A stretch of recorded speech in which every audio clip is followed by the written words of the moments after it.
Hello दोस्तों, हमारी योग यात्रा के आज 55वें दिन, चूँकि 54वें दिन हम शिवपुरी पहुंच गए थे और शिवपुरी को ऐसा कहा जाता है कि भगवान शिव की नगरी है। तो हमारा जो सौभाग्य है कि हम भगवान शिव की नगरी में पहुंचे हैं। रात्रि पहुंचकर हम बच्चों से मिले, चूँकि शिवपुरी विद्यापीठ में हम पहुंचे थे। हमारा रात्रि विश्राम और भोजन वहीं था। बच्चों से हमारी बातचीत हुई, बहुत अच्छी तरीके से हमारा परिचय करवाया गया। क्योंकि अखंड भारत दिवस था तो उसका कार्यक्रम रखा गया था और उसमें भी हम सम्मिलित हुए और भारत माँ के इस पर्व पर हम भी उपस्थित हुए। ऐसा हमारा रात्रि का समय रहा। सुबह हमारी अच्छी नींद हुई। सुबह उठकर हमने नाश्ता किया तो दिन की शुरुआत बहुत अच्छी तरीके से हो गई हमारी। फिर नगर में हम निकले घूमने के लिए, क्योंकि हमारा जो बच्चों से परिचय का और हमारा जो उद्देश्य था वो हमने बता दिया था। और नगर के प्रमुख स्थानों की ओर हमने प्रस्थान किया। जैसे हमारे स्वभाव में है कि हम अच्छे स्थानों पर जाते हैं और वहाँ पर जो सांस्कृतिक हमारी जो परंपरा रही है, हमारी जो विशेषता रही है, ऐसे क्षेत्र में क्योंकि देश के विभिन्न भागों में कुछ न कुछ ऐसी चीज़ें फैली हुई है जो अद्वितीय है, अनमोल है। उन्हीं में से एक स्थान शिवपुरी की छतरियाँ हैं।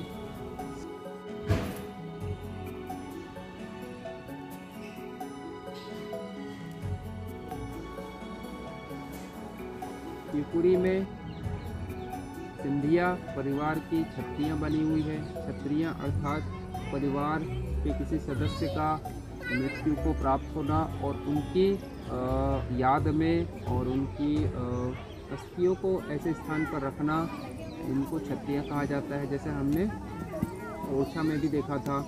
तो यहाँ पर प्रमुख एक स्थान बना हुआ है जिनको शिवपुरी की छतरियों के नाम से यह विश्वविख्यात है। क्योंकि यह क्षेत्र बहुत सुंदर है और प्राचीन समय से ही राजा महाराजाओं के प्रिय स्थानों में से गिना जाता था। और ऐसा माना जाता है कि यह जो शिवपुरी का स्थान है इसको मिनी शिमला भी कहा जाता है। तो इतने सुंदर दृश्य को और इतने सुंदर स्थान को राजा महाराजाओं ने अपने रूप में चुना था। तो इसलिए जो प्रथम राजा हुए हैं सिंधिया राजा, महाराजा माधवराव सिंधिया प्रथम, उन्होंने अपनी माता के प्रेम, स्नेह और बलिदान को देखते हुए उनकी याद में एक छतरी बनाई है। जैसे ही हम इन छतरियों से अंदर आते हैं, प्रवेश द्वार से अंदर आते हैं, तो सबसे पहली जो छतरियाँ है वो महाराजा माधवराव सिंधिया प्रथम की माता जी की छतरी बनी हुई है, जिनको उनके पुत्र ने उनकी याद में बनाया था। और उन्हीं के सामने उनके पुत्र का, जिन्होंने उनकी छतरी बनाई थी, उनके पुत्र द्वारा उनकी मृत्यु के बाद में पूरे संगमरमर से एक अन्य छतरी बनाई है जो कि पूरी तरीके से संगमरमर की बनी हुई है। महाराजा माधवराव सिंधिया प्रथम का कार्यकाल 1866 से लेकर 1925 तक रहा है और उनकी मृत्यु के बाद उनके पुत्रों ने शासन संभाला और उनके पुत्र द्वारा उनकी माता जी के ही ठीक सामने एक सुंदर छतरी का निर्माण किया गया जो पूरी तरीके से संगमरमर से बनी है और बहुमूल्य पत्थरों से निर्मित है। और इसमें रंगों का और ऐसे पत्थरों का उपयोग किया है जो चमकदार है और रंगीन है। तो इस प्रकार से पूरे क्षेत्र को एक तरीके से बहुत सुंदर ही स्थान प्रदान करती है। झरने बने हुए हैं, ऐसे स्थान बने हुए हैं बैठने के लिए और विचरण करने के लिए कि लोगों का यहाँ पर आना निरंतर जारी रहता है। यहाँ पर लोग आकर अपनी जो थकान होती है वे मिटाते हैं और इस प्रकार से सुंदर दृश्य को और इस स्थान को वे अपने में अनुभूत करते हैं और इस प्रकार से इस सुंदर वातावरण में हो जाते हैं। शिवपुरी में वैसे तो सबसे पहले हमने माता जी के दर्शन किए। राजराजेश्वरी माता जी, वे भी प्रसिद्ध है। सबसे पहले हमने राजराजेश्वरी माता जी के दर्शन किए और उसके बाद उन्हीं के बगल में तात्या टोपे जी की समाधि स्थली है, जहाँ पर तात्या टोपे जी की मृत्यु हुई थी और वहीं पर उनकी समाधि स्थली बनाई गई है। क्योंकि हम देखते हैं कि स्वतंत्रता संग्राम में तात्या टोपे जी का महत्वपूर्ण स्थान रहा है और उन्हीं को देखते हुए हम एक प्रमुख स्वतंत्रता सेनानी के रूप में तात्या टोपे जी को याद करते हैं और उन्हीं की एक प्रमुख स्थली के रूप में, समाधि स्थली के रूप में शिवपुरी का एक स्थान जो कि पीताम्बरा मंदिर के बिल्कुल पास में ही बना हुआ है और वहाँ पर जाकर हमने देखा और यह अनुभूत किया कि किस प्रकार से हमारे देश में ऐसे भी लोग हुए हैं जिनकी शौर्य और बलिदान को आज तक हमारा देश भूल नहीं पाया है। इन्हीं में से एक तात्या टोपे जी के बलिदान को बताता हुआ उनका समाधि स्थल हमने देखा और वहाँ पर ही एक पार्क बना हुआ है, तात्या टोपे पार्क, जहाँ पर उनसे संबंधित चित्र बने हुए हैं और वहाँ पर सब चीज़ें स्पष्ट रूप से लिखी गई है कि कब कब किस प्रकार से अंग्रेजों से युद्ध लड़ा गया और किस प्रकार से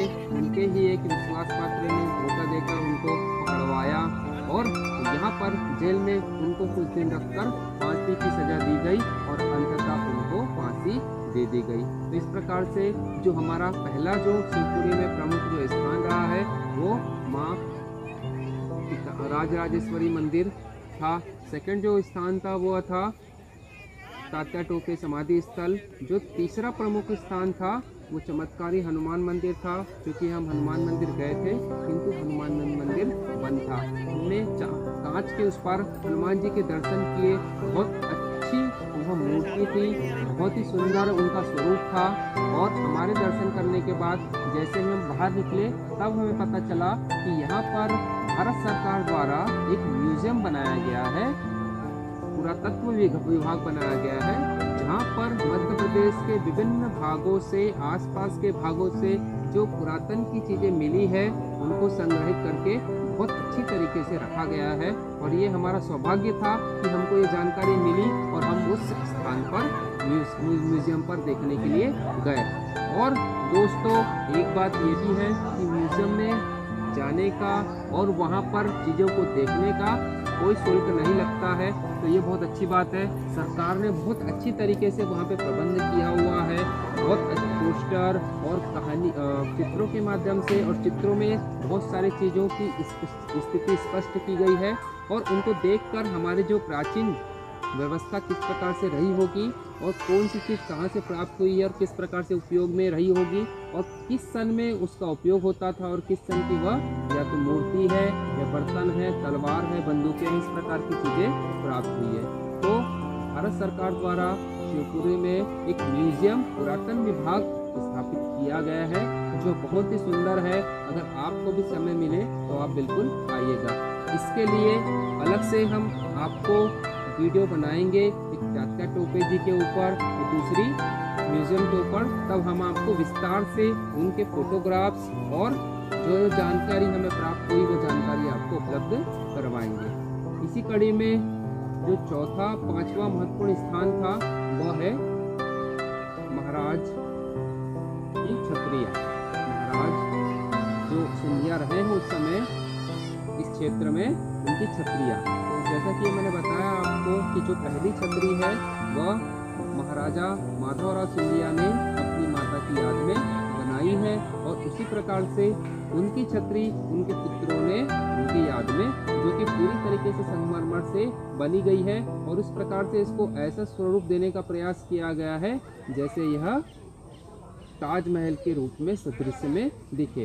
और जो यह क्षेत्र है, यह क्षेत्र को मिनी शिमला भी कहा जाता है। जिस प्रकार यहाँ पर झरना बहता है और जिस प्रकार से प्राकृतिक वातावरण बहुत सुंदर है और जिस प्रकार से यहाँ पर बाकी सब चीज़ों की रचना की गई है, बैठने के लिए जो स्थान है और जो हम बिल्कुल मूवी में देखते हैं कि किस प्रकार से एक जंगल एक बाग रूपी स्थानों पर किस प्रकार से चीज़ें होती है, जहाँ पर भी मूर्तियाँ बनी हुई है और बैठने के लिए बहुत सुंदर जो प्राचीन जो बैठने की व्यवस्था की गई है, झरना है और बहुत बहुत सारी ऐसी चीज़ें हैं झरने के ऊपर जो पुल गए हुए हैं, वो बड़े प्राकृतिक सुंदर सदृश्य होते हैं।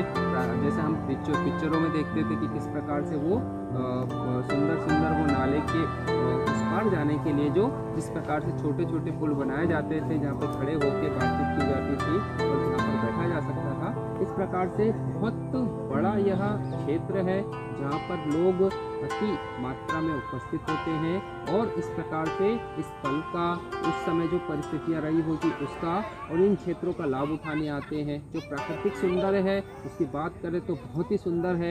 एक एक स्थान पर बहुत अच्छी अच्छी चीज़ें बनी हुई हैं। ये बहुत बड़े क्षेत्र में फैला हुआ स्थान है, तो लोग आते हैं, बहुत समय तक बैठते हैं, चित्र उतारते हैं, वीडियो बनाते हैं। तो इस प्रकार से जिसकी जो इच्छा होती है, कोई जन्मदिन की खुशियाँ मनाता है, कोई नई नई विवाह होती है, उसके वो फोटोशूट करने आता है। तो इस प्रकार से बहुत सारे आयोजन के लिए लोग अपनी खुशी जाहिर करने के लिए ऐसे स्थान पर आते हैं। तो दोस्तों, मेरा उद्देश्य बस यही है कि आप लोगों को हमारे जो भारत में फैली हुई जो सुंदरता है उसको आपके सामने रख सकूं, मेरे शब्दों के माध्यम से, मेरे दृष्टिकोण के माध्यम से।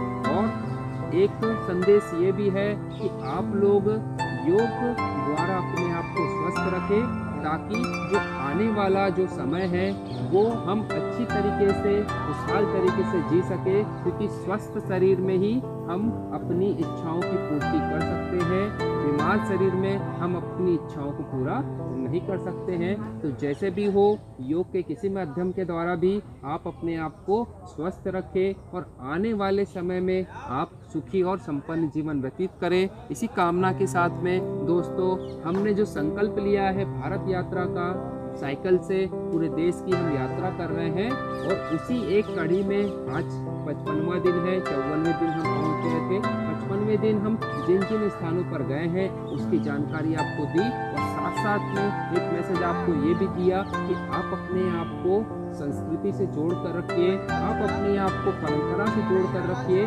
आप अपने आप को योग से जोड़ कर रखिए, ताकि हमारा जो जीवन है वो सुखी और संपन्न बने। हम अपनी संस्कृति से हमेशा जुड़े रहें और हमारी जो पहचान है वो हमारी संस्कृति से है। जिस प्रकार से मेरी पहचान मेरे उद्देश्य से है, उसी प्रकार से हमारी जो पहचान है वो हमारी संस्कृति से है।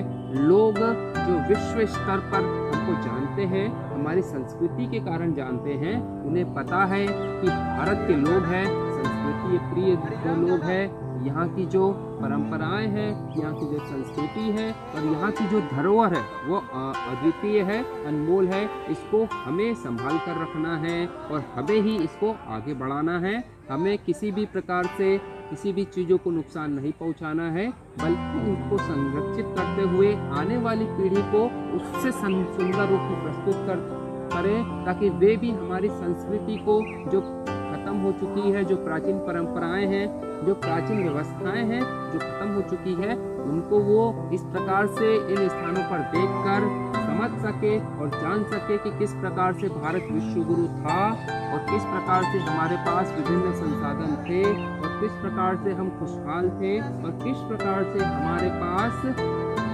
अटूट भंडार थे और हम सभी तरीके से संपन्न थे।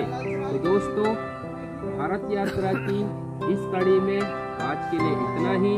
आप सब मेरे साथ जुड़े रहें। आपको मेरे जीवन से संबंधित, मेरी यात्रा से संबंधित, मेरे अनुभव से संबंधित सभी चीज़ों की जानकारी समय समय पर देता रहूँगा और विश्वास में दिलाता हूँ कि मैंने जो उद्देश्य रखा है भारत यात्रा का, वो पूरी तरीके से, अच्छी तरीके से आप लोग के साथ में कंधे से कंधा मिलाकर पूरा करने का प्रयास करूंगा। क्योंकि जहां मैं जाता हूं, आप लोग बड़े उत्साह के साथ में मुझसे मिलते हैं, मेरा स्वागत करते हैं और ये सब चीज़ें मेरे उत्साह को 2 गुना नहीं, 4 गुना नहीं, 1000 गुना और बढ़ा देती है और मुझे प्रेरणा देती है कि मैं जिस उद्देश्य के लिए निकला हूँ, अपनी संस्कृति को जानने पहचानने और लोगों को ये मैसेज देने कि आप स्वस्थ रहें और खुशहाल जीवन व्यतीत करें और उस उद्देश्य को पूरा करने के लिए ये मुझे एक प्रकार से ऊर्जा प्रदान करती है। तो इस प्रकार से आप लोग का साथ यूं ही बना कर रखिए और दोस्तों ज़्यादा से ज़्यादा लोगों तक मेरी बात पहुंचे, ऐसा आप प्रयास करिए किसी भी माध्यम से। चाहे आप मेरे वीडियो को और लोगों तक शेयर कर सकते हो या मेरी बात और लोगों तक पहुंचा सकते हो। जहां भी लोग मैं जाता हूँ बड़े गर्मजोशी से मेरा स्वागत करते हैं, वे जानते हैं कि किसी नेक उद्देश्य पर यह व्यक्ति निकला है। तो जिस प्रकार से सब लोग मेरा उत्साहवर्धन करते हैं, मुझे आशा है कि आप लोग भी मेरी जो इच्छा है, मेरा जो उद्देश्य है उसमें मेरे साथ हैं। तो आज हम अपनी आज़ादी का 75वां स्वतंत्रता दिवस मना रहे हैं। हमारा जो भारत की जो आज़ादी रही है वो भी एक पराकाष्ठा रही है हमारे सब्र की, हमारे इम्तिहान की। लेकिन फिर भी आखिरकार एक समय के बाद 1947 में आखिर हम आज़ाद हुए, बहुत ज़्यादा परिश्रम, बहुत ज़्यादा बलिदान होने के बाद। तो बस इस बात को ध्यान रखिए और हमारे देश की एकता और अखंडता को किसी न किसी रूप में जैसे भी हो सके बरकरार रखिए और हम सब एक हो और हम सब एक बने और हम सब नेक बने, इसी उद्देश्य के साथ। बिल्कुल, तो आप लोगों के साथ हम बातचीत करते रहेंगे, आप लोग के साथ मिलते रहेंगे और आप लोग के साथ में अपने अनुभव शेयर करते रहेंगे। इसी के साथ वंदे मातरम, जय हिंद।